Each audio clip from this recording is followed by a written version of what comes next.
Alaikum wa rahmatullahi wa barakatuh. May Allah's peace and blessings be on each and every one of you. I'd like to welcome you, dear viewers, to another in our series, The Best in Islam. In this series, as you all know, we are looking at what Allah and His Messenger, what the Quran and the Sunnah had to define for us as the best.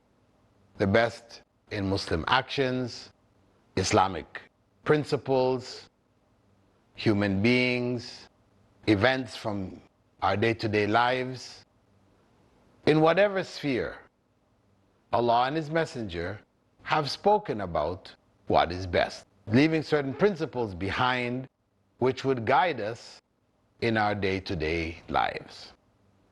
What we'll be looking at in this episode is what is best in terms of the nights. What is the best night? I'm sure you all have an idea, but we have from Surah Al-Qadr, the 97th chapter, verse 3, Allah's statement, Laylatul Qadri khayrun min alfi shahr. The worship in the night of decree, Laylatul Qadr, is better than 1,000 months of worship. This night is a special night which Allah has given additional value. We know good deeds are normally increased in their value by 10 times. And on other occasion, for other different good deeds, Allah can increase that as He wishes. It's not limited to 10, but at least it's worth 10 times its value. In the case of worship, in that night, in Ramadan, among the last 10 nights of Ramadan, the odd nights in particular, worship in that night is worth the worship of 1,000 months. That's more than the average lifetime. So what is being encouraged here is night worship, worshiping in the night. Because the night prayer, the voluntary night prayer known as tahajjud, is, after the obligatory prayers, the prayer with the greatest reward. That prayer which is done after we have slept, we wake up before the morning prayer, we get up and pray at that time, formal prayers, complete those prayers with what is known as witr, or the odd unit, 1 unit of prayer, or 3 or 5. That nighttime prayer, tahajjud, is the greatest prayer after the obligatory prayers. Why? Why is that night prayer so special?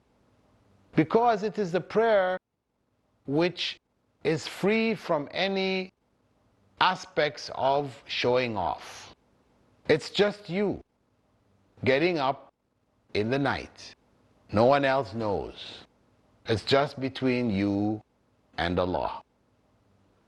That makes our intention pure for prayer, because it's not unusual that one, while praying during the daytime around others, etc., one is conscious that others are looking at them in worship. And it may affect our worship in one way or another. But that nighttime prayer, it's just you and God. There's no chance for feelings of pride and things like that to come in. There's no place for it. Nobody knows.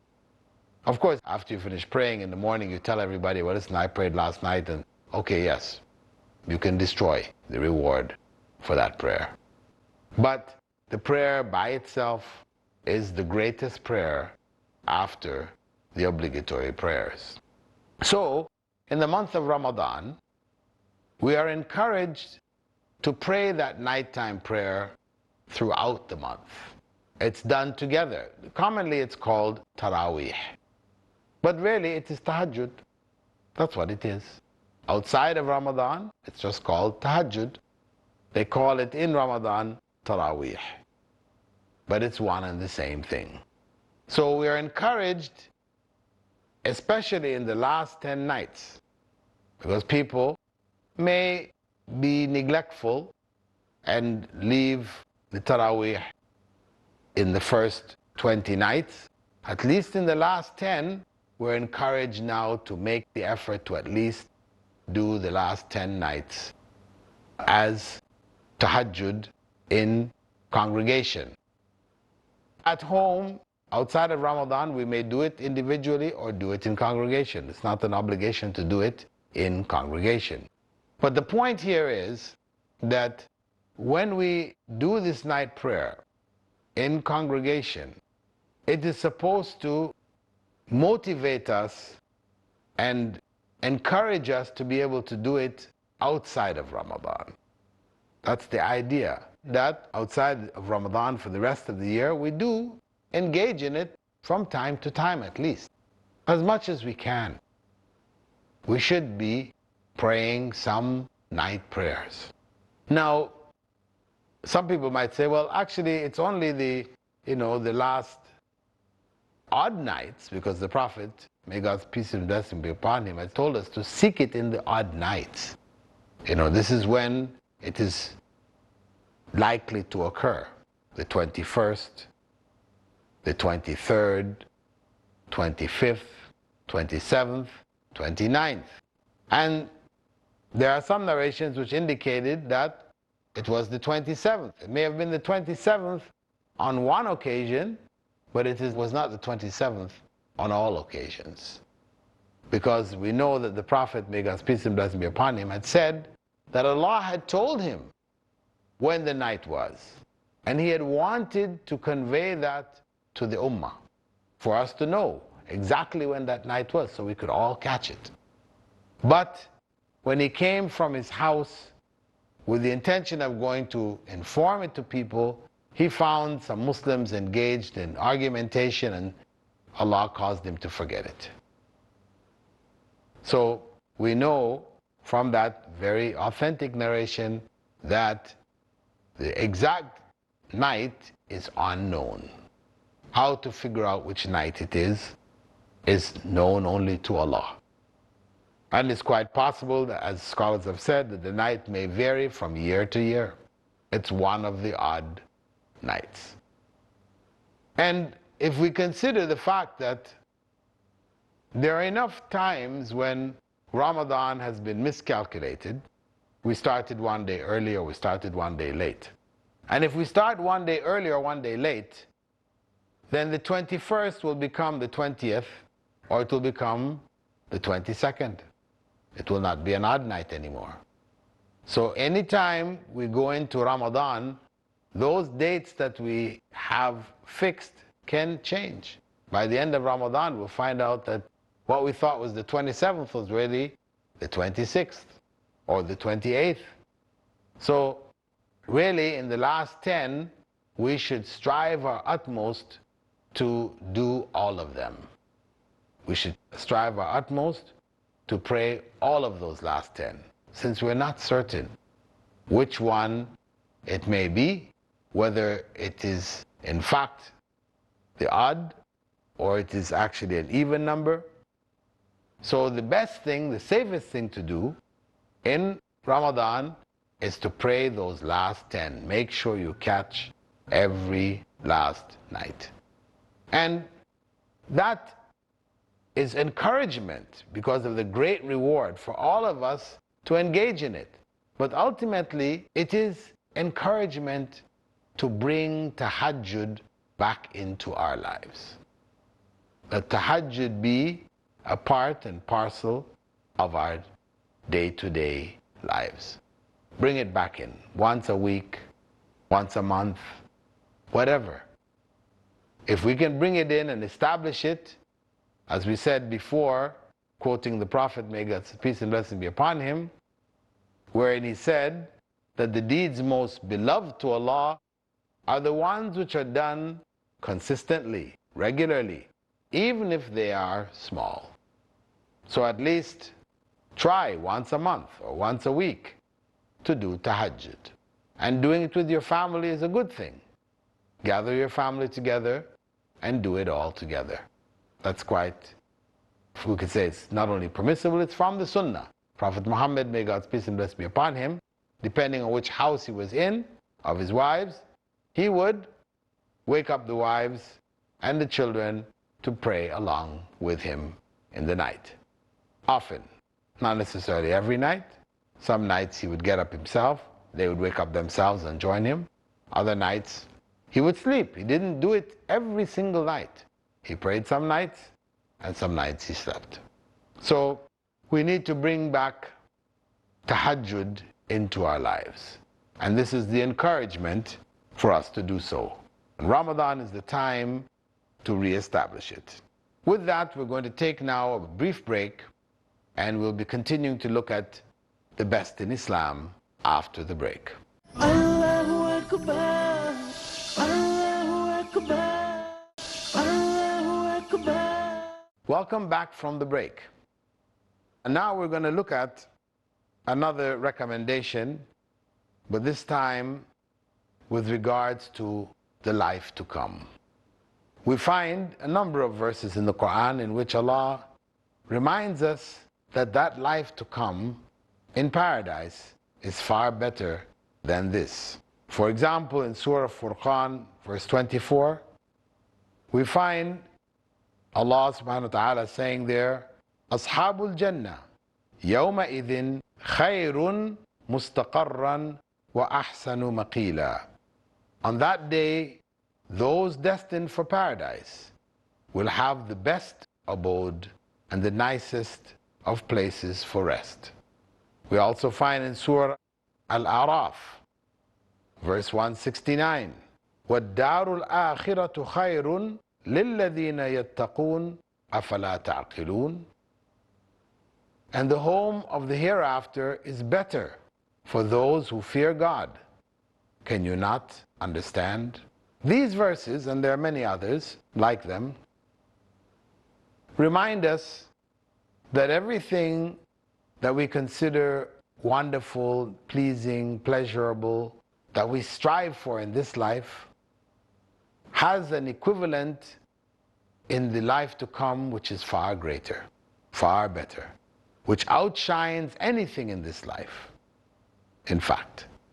So we need to keep that as our focus, our goal, the pleasure of the life to come as opposed to the pleasures of this life.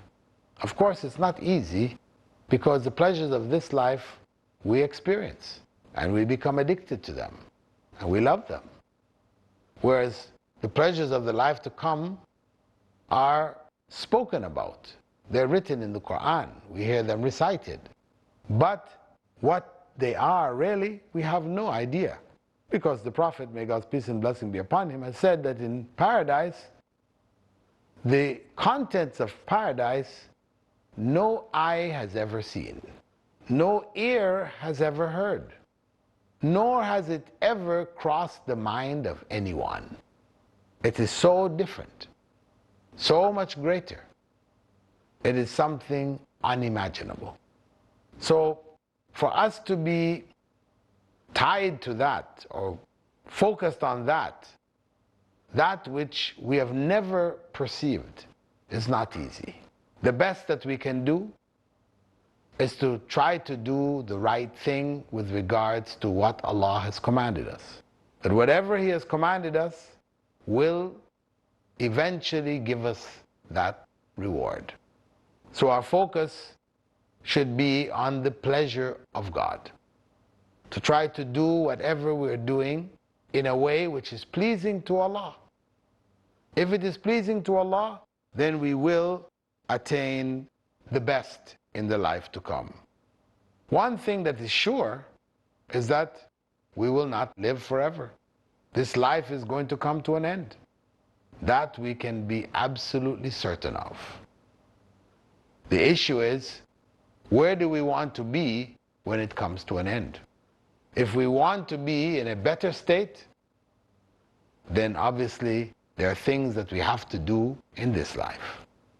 And And that's just common sense. We have to do the right thing.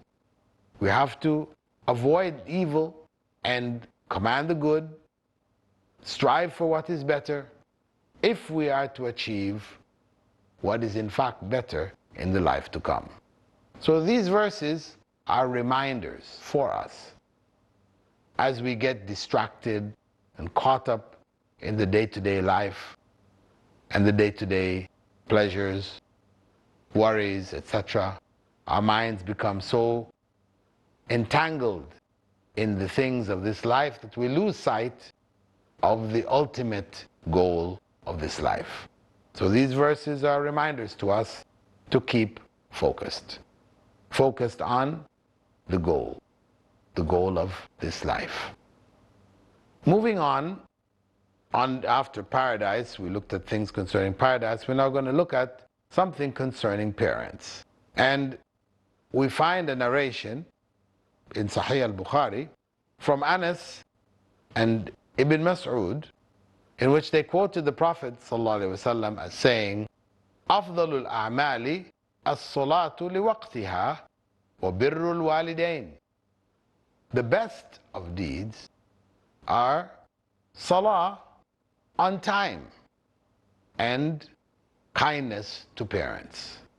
Salah on time and kindness to parents. Why is salah on time among the best of deeds, or in fact the best of deeds? Because salah in general is a great good deed. The first deed which we are asked to do after having accepted Islam. Whether it is the day we wake up, having been Muslim all our lives, but not practicing really Islam. Finally, we wake up one day and say, hey, I need to be a Muslim. What I've been doing up to this point is just ritual, tradition, keeping up with the requirements of my family, community, etc. Now I need to live this religion. I need to make it truly a part of my life. At that point, when we wake up, focus has to be on what is most obligatory. The foremost obligatory requirement. That is salah. That's number one. And that prayer 5 times a day, because it's not just prayer in general, so you do it on Fridays. So you become what they call a Friday Muslim. Or you do it in Ramadan, you're a Ramadan Muslim. It is a 5 times daily thing. What we do 5 times a day. We organize our day around prayer. But because Satan is busy trying to distract us from the prayer, giving us excuses, so many times people miss their prayers because of being caught up in the worldly life. So naturally, the best thing to do is when the prayer comes in, when the time starts, to pray immediately. If we put off the prayer for something, and we say, okay, after 10 minutes I'm going to go and pray, then 10 minutes comes, then something else comes up. Oh, there's something else I need to do. I'll do it after another 10 minutes. And something else, and something, until we end up missing the prayer. The only way to break that cycle is to catch the prayer right at the beginning, right at the time when it comes in. And that is the time when the adhan is given, then the iqamah is given. The iqamah, the time for the actual prayer, is given at the beginning of the time. It's not done towards the end. So this is the best time, because that is the time of the congregational prayer, especially for men, where they are supposed to pray together in the mosque. Then this is the most critical for them, to try to pray at the beginning of the time. The greatest reward is there. After that, the Prophet mentioned birrul walidain, kindness, goodness to parents. This is a principle which is essential for the correct functioning of society. When the principle of being kind to parents, looking after parents is lost, then the society begins to crumble. Where children will put their parents in old people's homes rather than deal with them. Their lives become busy. We don't have time for our parents anymore. These are the signs of a crumbling culture, because those same parents looked after the children when the children were unable to look after themselves. It is only right that when they are unable to look after themselves, that their children now look after them. That is only right. That is only reasonable. When people break that cycle, so parents will look after the children, but the children don't look after the parents, then harm takes place. We see in surveys, investigations done in the various old people's homes in the West, and they found mountains of abuse, because those people who are hired just to look after these old people, they have no connection. This is just a job. And that job can become very, degrading or very difficult when you're dealing with people who can't take care of themselves. As dealing with a child is one thing. But now when you deal with an adult, who now you have to take to the bathroom, you have to clean them up, they may, pass urine on themselves, and you have to be cleaning up the beds, and, day in, day out. Maybe you're okay for the first week, first month, but after a while it wears you down. So you find that those people working in these homes, they become very upset quickly, because the people may have done something which they didn't like. They end up hitting them, kicking them, pushing them, abusing them. Much of that takes place in the old people's homes. And that's what we resign our parents to. And that's evil. That is an evil situation where the parents don't receive the care and concern that they gave to their children when the children needed it. So, as we said, this is a sign of a crumbling culture. And in the Muslim world, it would be considered, bad manners, bad behavior to do that to our parents. We look after our parents. With that, dear viewers, I'd like to thank you for being with us on this segment of our episode From the Best in Islam. And we hope to see you in coming episodes. Assalamu alaikum wa rahmatullahi wa barakatuh.